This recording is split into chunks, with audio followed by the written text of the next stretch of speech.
quand on a fait le premier album, puis cette chanson-là a starté, ça nous a vraiment mis sur la map, là, si je peux le résumer comme ça. Là, c'est un très grand résumé de l'histoire. Là.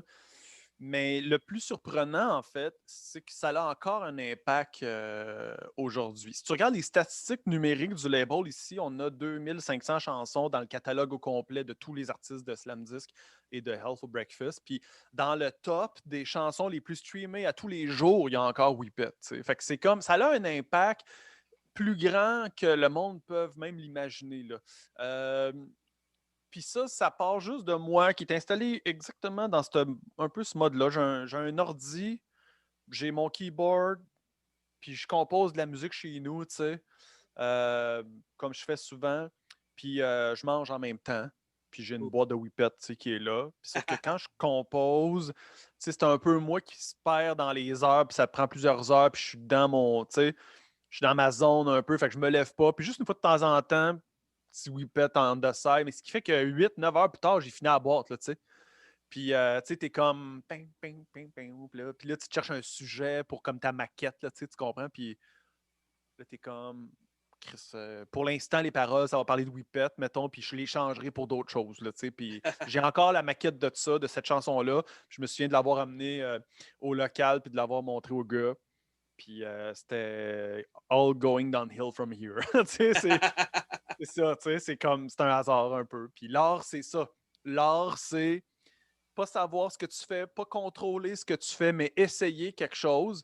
Puis tu contrôles pas après comment que les gens vont se le réapproprier. Tu sais. Fait que pourquoi qu'en 2020, les gens écoutent encore ça, j'en ai aucune idée. Mais c'était certainement pas un move commercial. C'était pas une opportunité. Puis c'est pas moi qui a manipulé la société pour que les gens l'écoutent. J'ai pas mis un panneau sur l'autoroute en 2019 qui dit rappelez-vous, la tune Whippet existe, réécoutez-la. C'est les gens qui ont été marqués par ça puis ils ne savent pas pourquoi, comme tu disais. Puis là, aujourd'hui, ils se disent, mais semble que je la réécouterais, cette chanson-là. Puis là, ils vont la rechercher, tu sais. Fait que c'est pas vraiment un move commercial, c'est vraiment juste, Chris, j'ai 21, 22 ans, puis je compose ça chez nous. Parmi plein d'autres chansons, celle-là, elle a stické, tu sais. Puis c'était pas parce que je contrôlais bien mon art, ça a été juste comme le fruit du hasard, en fait. Mais c'est ça qui est le fun avec l'art, c'est que c'est le chaos, tu sais. Ben oui. Mais ça, je me demandais avec cette tune-là, es-tu au courant si ça a eu un impact sur les ventes de Whippet ou la Euh, compagnie vous a-tu appelé ou quelque chose? Ou y a-tu.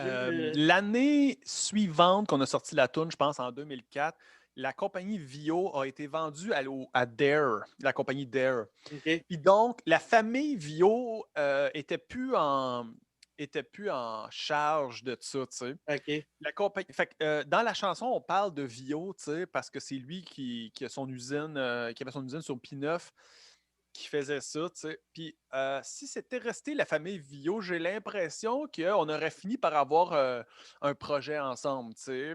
Mais la Nice. compagnie Dare, c'est en tabarnak, là, tu sais, vraiment beaucoup. C'est une compagnie qui est là pour faire du cash. Mm. Puis on n'a pas été assez bon pour, à l'époque, en tout cas, pour justifier qu'ils devraient s'associer à cette chanson-là pour d'une façon ou d'une autre. Fait que, rendu là, tu sais, c'est la vie. Je pense que, mettons, les respectables, ils avaient réussi à vendre la chanson Un homme 7-Up pour une pub de 7-Up. Hein.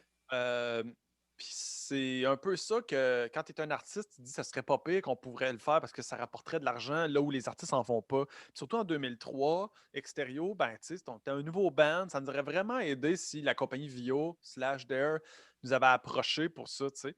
Euh, mais aujourd'hui, je me dis, tu sais, je me dis, je le sais. Mais il y a une chose est sûre, c'est que je ne chargerais pas le même montant.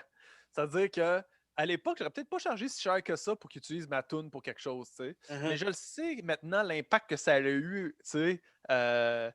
Faisons le calcul, 2003, aujourd'hui, c'est 17-18 ans, puis les gens streament cette chanson-là plus souvent que bien d'autres choses, là.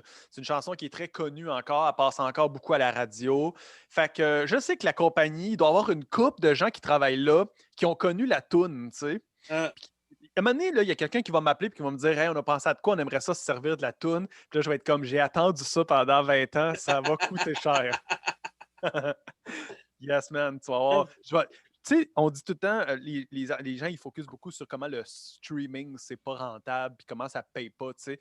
Mais il y a une chose est sûre, c'est que si tu composes les bonnes chansons, tu vas jamais te soucier du streaming parce que tu vas avoir des revenus autres comme ça. Tu vas aller dire à Oui. Dare, c'est 50 000 pour la toune, tu sais. Fait que le jour que les autres, ils te donnent 50 000 pour faire ça en Spotify, là, il faudrait que tu streames toute ta vie.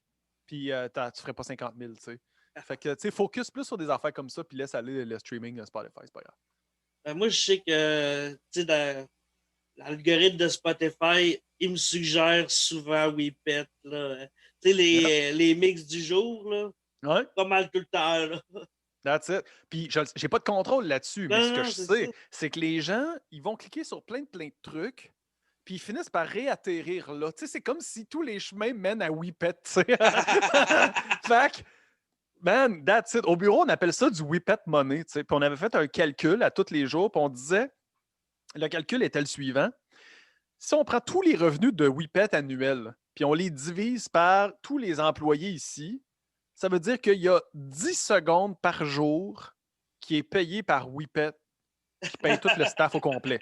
Tout le staff du label au complet, pendant 10 secondes par jour, est payé par Whippet.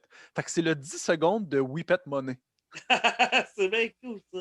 Puis, il y a des journées où on dit hey, tout le monde, on n'a pas fait notre 10 secondes de Whippet Money aujourd'hui. Fait que là, on est tous dans la pièce ici, là, quand tu pas en pandémie. On est tous ensemble, puis on dit attention. Puis là, on compte 10 secondes ensemble en silence. Puis on dit Whippet. Puis là, on a tous été payés par Whippet. Genre, que...